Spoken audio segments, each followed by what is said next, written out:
श्रोते हो, कोमजलेलं फूल या श्री अरुण हरकारे लिखित कथेचा पुढील भाग मी मंदार धर्माधिकारी आता आपल्याला सादर करत आहे. 2 आठवडे लवकरच निघून गेले. सुगंधा बरीच कामात होती. आज बेबी आणि पप्पूचं चेकअप व्हायला हवं होतं. त्यांना आजची डेट दिली होती. आधी बेबी आणि तिचे आई वडील हॉस्पिटलला आले. सुगंधानं बेबीचे मेडिकल रिपोर्ट काढले. एक्सरे वगैरे नॉर्मल होते. EEG मध्ये डोक्याच्या उजव्या बाजूला सुई आधी हळूहळू मार्किंग करत होती. याचाच अर्थ उजव्या बाजूला काहीतरी दोष होता. सुगंधाला रिपोर्ट मिळाला तेव्हा स्पष्ट झालं की बेबीच्या मेंदूत एक गाठ होती. ती किती मोठी आहे हे अजून ठरायचं होतं. बेबीचे आई वडील सुगंधाकडे बघत होते आणि ती काय म्हणते ते वाट बघत होते. हे बघा, सुगंधा म्हणाली, बेबीच्या मेंदूत काहीतरी दोष आहे. दोष आहे? बेबीच्या वडिलांनी विचारलं. दोष आहे हे मला माहिती आहे, पण कसला दोष? प्रश्न विचारताना त्यांचा गळा दाटून आला होता. बेबीच्या आईच्या डोळ्यातून अश्रू व्हायला सुरुवात झाली होती. असं वाटतंय, सुगंधा म्हणाली, की आणखी टेस्ट केल्याशिवाय काही समजणार नाही. त्यासाठी बेबीला इथे ॲडमिट करावं लागेल. पण आधी 5-6 दिवस ती इथेच होती. हो, आणि घरी गेल्यानंतर तिला आणखी 2 अटॅक आले. तुम्ही तिला औषध दिलं, त्याचा फायदा काय? तिला दुसरं औषध द्या. सुगंधा म्हणाली, औषधाचा फायदा नाही झालेला आहे. औषध चांगलं असतं तर झालं असता. बेबीची आई म्हणाली, अहो, कृपया करून चिडू नका. या हॉस्पिटलमध्ये, बेबीचे वडील म्हणाले, काही अर्थ नाही. आपण दुसऱ्या हॉस्पिटलला जाऊ. तुम्हाला दुसऱ्या एखाद्या डॉक्टरांना दाखवायचं असेल तर मी चिठ्ठी देते. बेबीची आई म्हणाली, नाही, तसं नाही. बेबीचे वडील म्हणाले, अहो डॉक्टर, माझं डोकं टिकणार नाही. काय करावं तेच समजत नाही. सुगंधाने त्यांना समजावलं. हे बघा, आमच्याकडून जेवढे शक्य आहेत तेवढे प्रयत्न आम्ही करतोच आहे.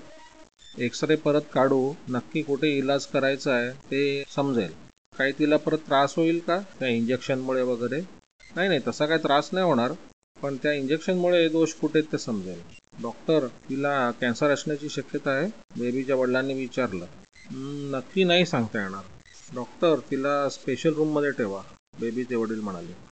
पण तिथे खूपच खर्च येईल आणि त्याची आत्ता आवश्यकता नाही. नाही, तिला स्पेशल रूममध्ये ठेवा, बेबीचे वडील परत म्हणाले. तिच्या ट्रीटमेंटमध्ये कसलीच कमतरता राहायला नको. त्यामुळे तरी निदान आम्हाला तिच्याजवळ थांबता येईल, बोलता येईल. त्यांना नकार देणं सुगंधाला अशक्य झालं. बेबीनं सुगंधाकडे बघितलं. काळजी करण्याचं काही कारण नाही, ती बेबीला म्हणाली. बेबीच्या वडिलांनी बेबीला उचललं, तिचा पापा घेतला आणि ते बाहेर आले. त्यानंतर सुगंधाने आणखी काही पेशंट्स तपासले. एकाला ॲडमिट व्हायला सांगितलं, बाकीच्यांना औषधं लिहून दिली. तेवढ्यात पप्पू आणि त्याची आई आली. काय म्हणतोस पप्पू?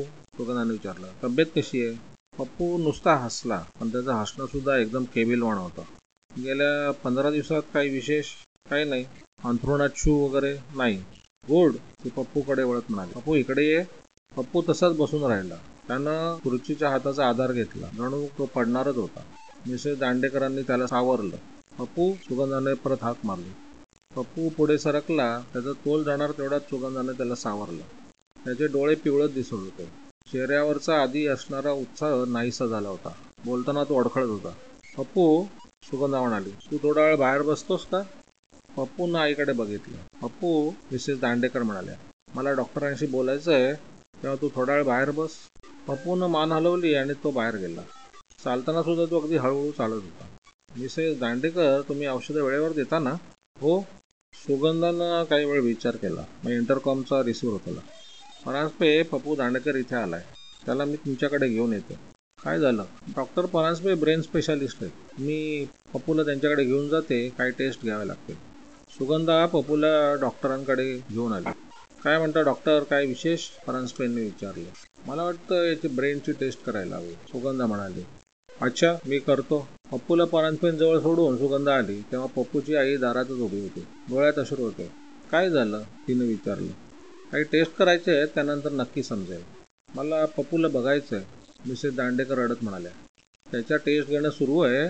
थोडा वेळ थांबा, नंतर तुम्ही भेटा. काही वेळानं परांजपेंनी आणि सुगंधाने रिपोर्ट तपासले. अजून काही समजलं नाही, डॉक्टर परांजपे म्हणतात. त्याच्या ब्रेनचे एक्सरे परत काढून बघायला हवेत.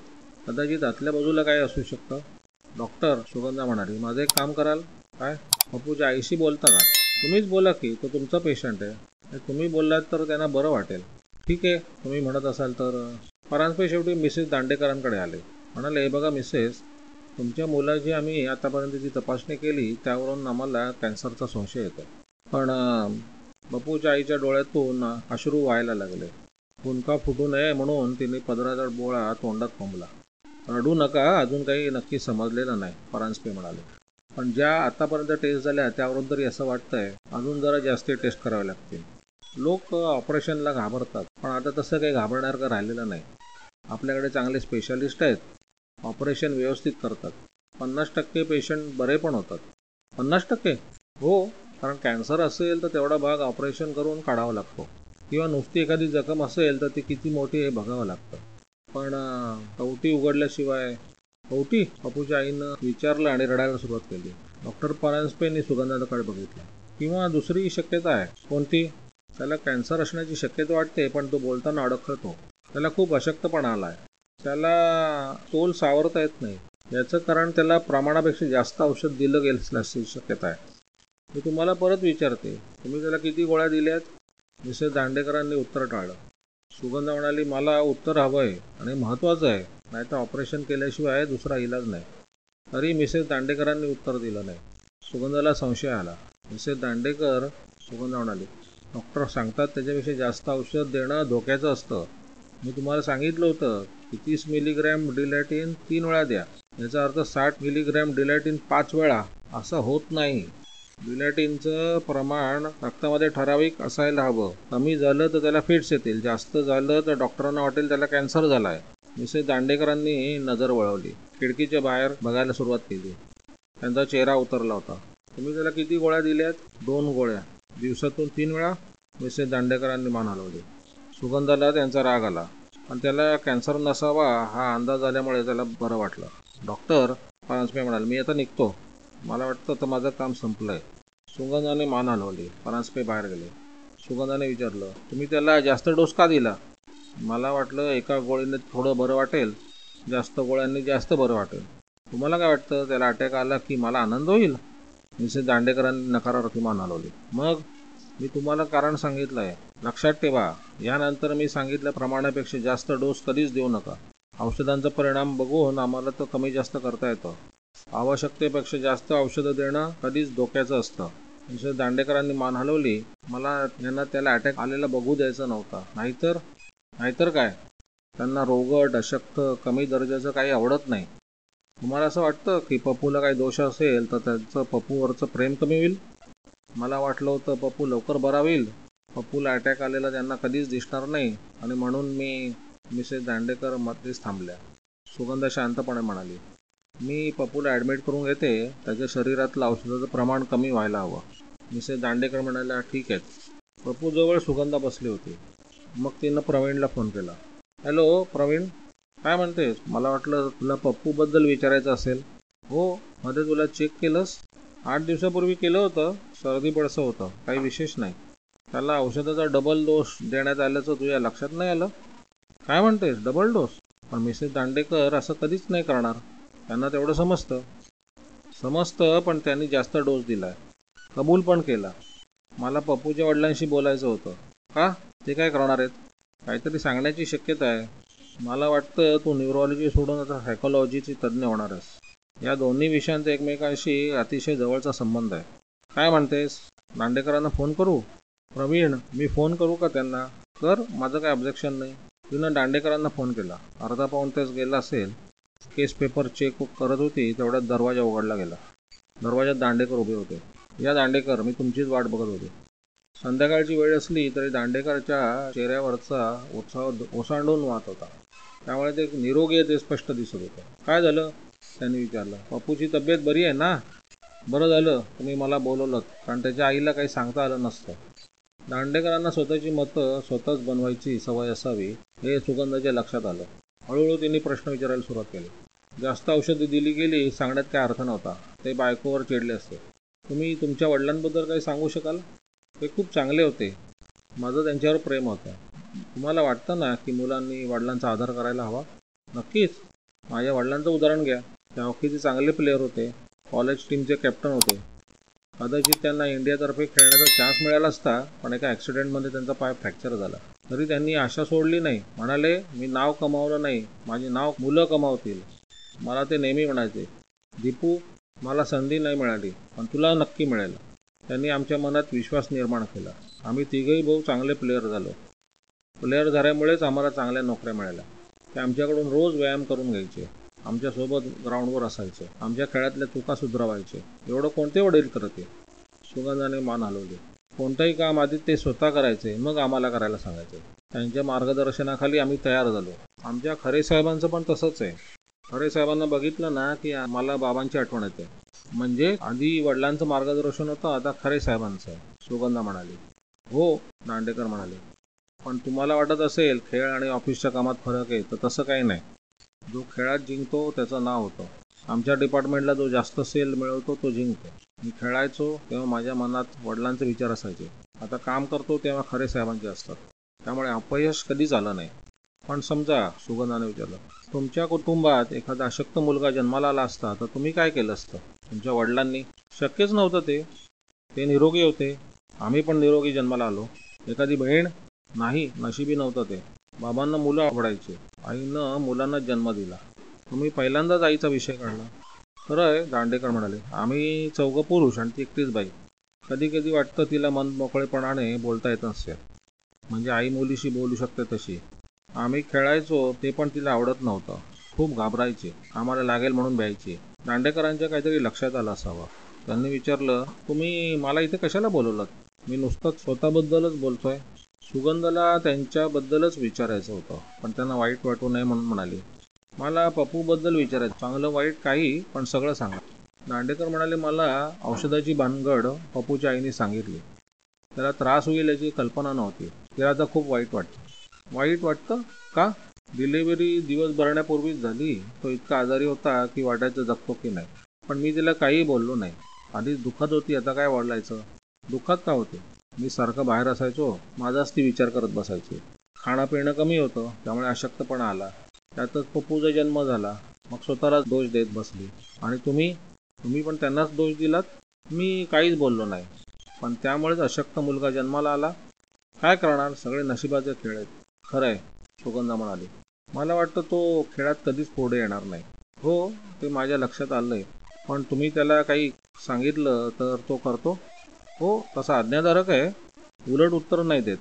समजा त्याने कधी ऐकलं नाही आणि उलट उत्तर दिलं तर तुम्ही त्याला काय शिक्षा देता? मी आजपर्यंत त्याला कसलीच शिक्षा दिली नाही, दांडेकर म्हणाले. सुगंधाने मान हलवलं.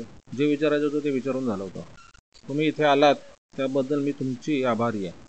दांडेकर उठले नाहीत. म्हणाले, आतापर्यंत तुम्ही प्रश्न विचारलेत, मी उत्तरं दिली. आता मला पण तुम्हाला काही प्रश्न विचारायचे. पप्पूला नक्की काय झालंय? अजून तरी निश्चित काय समजत नाही. त्याला दर 15 दिवसांनी इथे आणत जा. औषधांचा काय परिणाम होतो ते बघू. ठीक आहे, दांडेकर म्हणाले. आता मी पप्पूला भेटतो. चला, मी पण येते. दोघं पप्पूजवळ आले. वडिलांना बघून पप्पू खुश झाला. वडिलांचं मुलावर व मुलाचं वडिलांवर खूप प्रेम आहे हे स्पष्ट दिसत होतं. सुगंधा केबिनमध्ये परत आली. तेव्हा कुलकर्णी बसले होते. जोरात काम चाललंय, ते केस पेपर वाचत म्हणाले. मला वाटतं, सुगंधा म्हणाली, तुमचं दुसरं काहीतरी काम असावं. बरोबर ओळखलंस. बदामेंचंच असणार. हो, त्यांची इच्छा आहे तो प्रमोशन स्वीकारावं म्हणून. पण माझं मत बदललेलं नाही. तरी तुम्ही विचारताय, त्याचं कारण वेगळं आहे. आज दुपारी तू दांडेकरांना भेटायला बोलवलं होतंस? हो, ते माझ्या पेशंटचे वडील आहेत, त्यांच्याशी बोलायचं होतं. बदामेंना पण पप्पूबद्दल काही विचारायचं आहे. बदामेंना? का? कारण खरे साहेबांनी त्यांना विचारलंय. पण माझ्या पेशंटबद्दल त्यांच्या अगदी जवळच्या नातेवाईकांशिवाय मी कोणाशी बोलत नाही. खरं आहे, पण आज दुपारी खरे साहेबांनी दांडेकरांना बोलवलं. त्या हॉस्पिटलमध्ये आहेच हे समजलं म्हणून त्यांनी पप्पूची चौकशी केली. कारण वडील मुलाच्या काळजीत असतील तर त्यांचं कामात लक्ष लागणार नाही असं त्यांना वाटलं. मग मी काय करू? हॉस्पिटलमध्ये एक बोर्ड लावून त्याच्यावर पप्पूची माहिती लिहून ठेवू की काय? माफ करा सर, पण माझ्या पेशंटच्या तब्येतीबद्दल इतर लोकांशी बोलणं मला बरं नाही वाटत. खरं आहे, कुलकर्णी म्हणाले. मी रिटायर होणार आहे म्हणूनच मला आनंद होत आहे. निदान या पॉलिटिक्समधून तरी दूर होता येईल. सुगंधा म्हणाली, ठीक आहे. बदामेंनी तुम्हाला विचारलं कारण बदामेंना खऱ्यांनी विचारलं. काहीतरी सांगायला हवं. किती सांगू? सगळं सांगायला काय हरकत आहे? कारण आम्हाला अजून काही जास्त समजलं नाही. जे समजलंय ते नक्की नाही, पण थोडंफार तर समजलं असेल ना. मला आधी डॉक्टर प्रधानांशी बोलावं लागेल, कारण ते पप्पूचे फॅमिली डॉक्टर आहेत. ठीक आहे, पण बदामेंना काय सांगू? सांगा, अजून ऑब्झर्वेशन सुरू आहे. नक्की काय समजलं की कळवते. अच्छा, कुलकर्णी म्हणाले आणि निघून गेले. ते जाऊन काही वेळ गेला असेल तेवढ्यात इंटरकॉमची बेल वाजली. सुगंधानं रिसिव्हर कानाला लावला. डॉक्टर, नर्स सावध झाला. तुमचा फोन कनेक्ट कर, सुगंधा म्हणाली. डॉक्टर सोमाणी, कोणातरी अनोळखी पुरुषाचा भारदस्त आवाज आला. कोण बोलतोय? मी खरे. हो, नमस्कार साहेब, बोला साहेब. तिच्या लक्षात आलं आपण कुलकर्ण्यांशी बोललो. त्याने बदामेंना रिपोर्ट केला आणि बदामेंनी खऱ्यांना. किती लवकर बातमी पोहोचवली. 10-15 मिनिटच झाली असतील. डॉक्टर खरे म्हणाले, आपण आधी भेटलेलो नाही, पण मी तुमच्याबद्दल बरंच ऐकलेलं आहे. मी पण तुमचं नाव बरेच वेळा ऐकते. खरे म्हणाले. आवाजात थोडा कडवटपणा होता. मी एक साधी विनंती केली होती. हॉस्पिटलमध्ये ॲडमिट असलेल्या माझ्या ऑफिसरच्या मुलाच्या प्रकृतीची चौकशी केली होती, पण काही निश्चित समजलं नाही. आम्हाला अजून रिपोर्ट्स मिळालेले नाहीत. मी रिपोर्टचं नाही विचारलं. तुम्हाला आत्तापर्यंत काय समजलं ते सांगा. मला त्याची पूर्ण माहिती हवी आहे. संपूर्ण? हो. ठीक आहे. पेशंटचं नाव पप्पू दांडेकर. कोणता आजार झाला असावा हे समजलं नाही. अधूनमधून अटॅक येतो, संपूर्ण शरीराला झटके देतो. 8 दिवस ICUमध्ये ठेवलं होतं. आता परत त्याला ॲडमिट केलं आहे. हे बघा, मला हे नव्हतं विचारायचं. मग त्याच्या ब्लड आणि एक्सरे रिपोर्टबद्दल सांगू?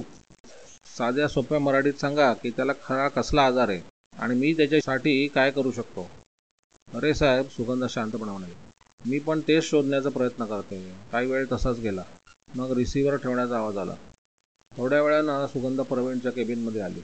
मला तुमच्याशी काहीतरी बोलायचं होतं, ती म्हणाली. तू जन्मभर जरी माझ्याशी बोलत राहिलीस ना तरी मला कंटाळा येणार नाही, प्रवीण हसत म्हणाला.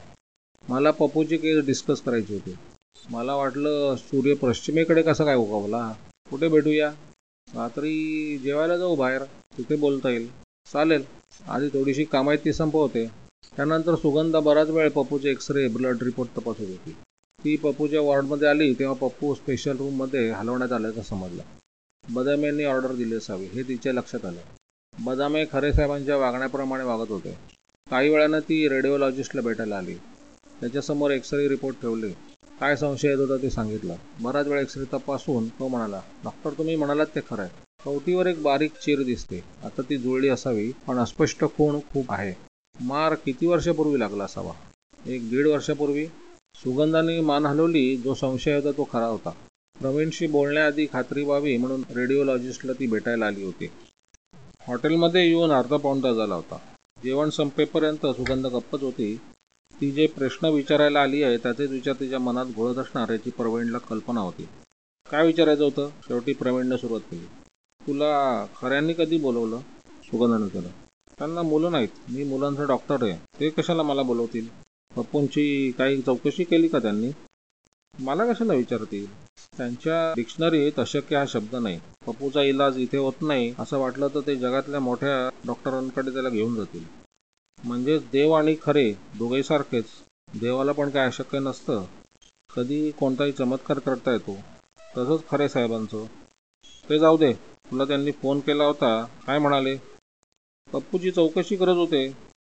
मला वाटतं मी त्यांच्याशी व्यवस्थित बोलले नाही, पण मला पेशंटच्या तब्येतीबद्दल दुसऱ्याशी बोलायला आवडत नाही. तू गैरसमज करून घेतला. खरे साहेबांची ती सवय आहे.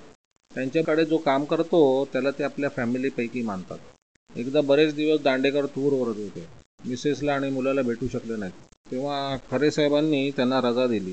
त्यांची महाबळेश्वरला राहण्याची सोय केली आणि खर्च पण दिला सगळा. कदाचित, सुगंधा म्हणाली, दांडेकरांमुळे त्यांना बराच फायदा होत असावा. नाहीतर कोण एवढं करतं? हे जाऊ दे सुगंधा, पण तुला त्यांच्याशी व्यवस्थित बोलायला काय झालं? त्यांना पप्पूची काळजी वाटत असणार. एवढंच मला सांगायचं होतं. शिवाय ते हॉस्पिटलचे चेअरमन आहेत. मला वाटतं तू चूक केलीस. सुगंधानं त्यांच्याकडे बघितलं. त्याचं आपल्यावर प्रेम आहे म्हणून तो असं बोलत असावा हे तिने ओळखलं. तो सुगंधा म्हणाला तेव्हा तिला जुन्या आठवणी आल्या.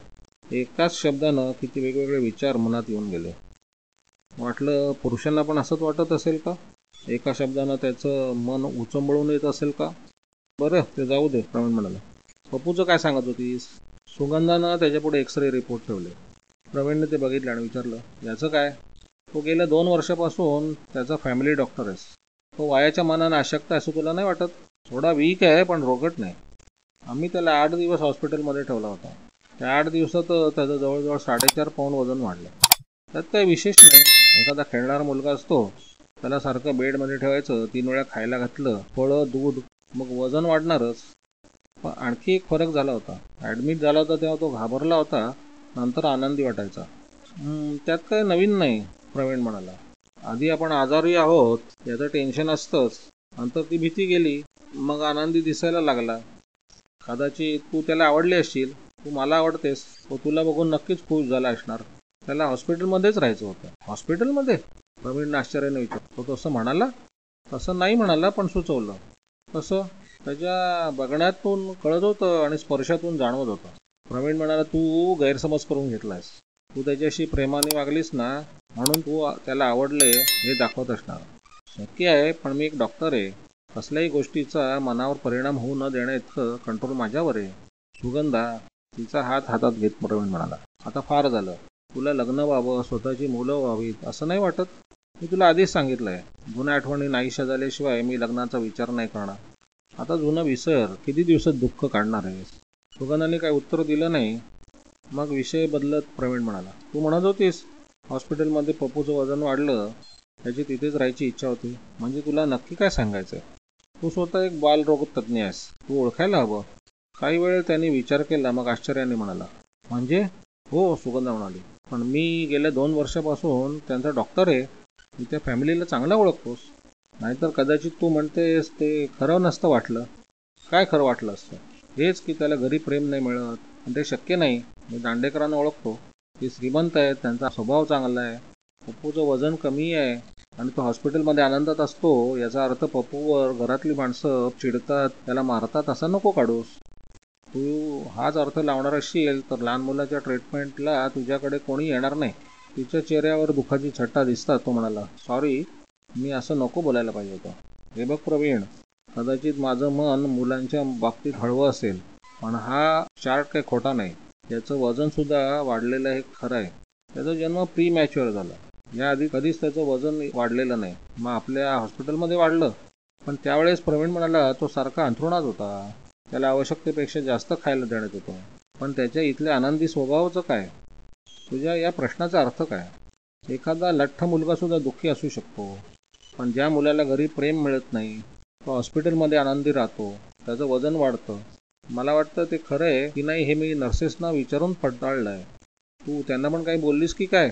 छे, त्यांना कसं बोलीन? फक्त विचारलं. त्या म्हणाल्या, आधी खूप उदास असायचा, आता आनंदी दिसतोय. तो नेहमी उदास असतो अशक्तपण आहे.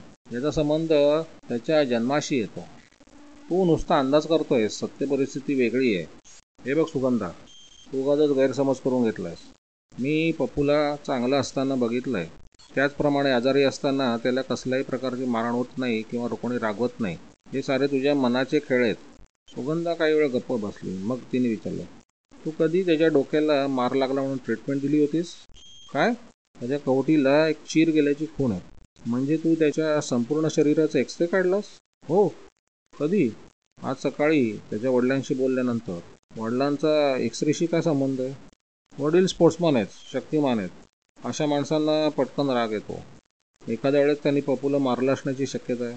त्यांना कोणी हरलेलं चालत नाही, खरे साहेबांप्रमाणे. खरे साहेबांना यात आणू नकोस. तू खरे साहेबांना भाव देत असशील, सुगंधा म्हणाली, पण मला त्यांची भीती नाही वाटत. माझ्या पेशंटशी संबंध येईल तेव्हा मी त्यांच्याशी भांडायला पण कमी नाही करणार. म्हणजे? ते या केसमध्ये आवश्यकतेपेक्षा जास्त इंटरेस्ट घेत आहेत. हे बघ, पप्पूला मार लागला नाही असं मी म्हणत नाही, पण तो खेळताना सुद्धा लागण्याची शक्यता आहे. आमचा एक्सरे टेक्निशियन म्हणतो 1 वर्षापूर्वी झाला असावा. गेल्या 2 वर्षापासून मी त्याला ट्रीटमेंट देतोय. मला तरी त्याच्या डोक्याला मार लागल्याचं काही माहीत नाही आणि आधीच्या डॉक्टरांनी काय सांगितलं नाही. याचाच अर्थ तुम्ही व्यवस्थित रेकॉर्ड मेंटेन नाही करत. आता तू पण मला बोलायला लागली. मी तुला काहीच नाही म्हणत आहे. मला एवढं सांगायचं आहे की काही वरच्या वर्गातले आईवडील मुलांना मारतात आणि डॉक्टरांपासून ते लपवून ठेवतात. तुला म्हणायचं तरी काय? दांडेकर, तू तसे म्हणतेस तसे नाही आहेत. तसे म्हणजे कसे? मी एक डॉक्टर आहे. वरच्या दर्जाच्या लोकांची मुलं जेवढी आजारी असतात तेवढी गरिबांची नसतात. श्रीमंत लोकांना मुलांकडे लक्ष द्यायला वेळ नसतो. डॉक्टरांना काही बोलता येत नाही कारण त्यांना पेशंट टिकवायचे असतात. सुगंधा, तू काय बोलतेस? असं घडतं हे खरं की नाही ते सांग. प्रवीणनं काही वेळ विचार केला. मग म्हणाला, घडतंय खरं आहे, पण दांडेकर तसे नाहीत. तुझा माझ्यावर विश्वास नाही का? आहे, पण तुझ्या आधीच्या डॉक्टरांचं काय? त्यांनी कशावरून काही लपवलं नसेल. काही काही वेळेस आईवडील खरं काय झालं ते सांगत नाहीत. म्हणजे दांडेकर खोटं बोलले असावेत हे तू कबूल करतोस? सुगंधा, आपण आलो होतो जेवायला आणि तू भांडत बसलो इथे. तुला दांडेकरांबद्दल काय वाटतं? ते चांगले आहेत, हुशार आहेत, स्मार्ट आहेत, पण आपला मुलगा अशक्त आहे, त्याच्यात कमतरता आहे, याचं त्यांना वाईट वाटतं. म्हणूनच रागाच्या भरात त्यांनी पप्पूला एखाद्या वेळेस मारलं असावं आणि त्यामुळे कवटीला फ्रॅक्चर झालं. प्रवीणने विचारलं. शक्यता आहे, किंवा ते पप्पूला कुठे खेळायला गेले असावेत, खेळताना पण लागला असण्याची शक्यता आहे. पण मार लपवून ठेवला आहे हे नक्की. आता काय करणार आहेस? खरं काय ते शोधून काढील आणि खरं समजल्यावर बघू, काहीतरी करू. काहीतरी भानगडी करू नकोस बाजू. का? समजा तू म्हणतेस ते खरं असलं तरी कोण काय करणार आहे? तेही खरंच आहे, सुगंधा म्हणाली. काही वेळानं प्रवीणनं सुगंधाला घरी पोहोचवलं. तो गेल्यानंतर सुगंधा अंथरुणात पडून कितीतरी वेळ विचार करत होते. पप्पू करता काहीतरी करायला हवं होतं. प्रवीणशी भांडण झालं तरी चालेल, नोकरी सोडावी लागली तरी चालेल, पण पेशंटला वाचवणं महत्त्वाचं होतं.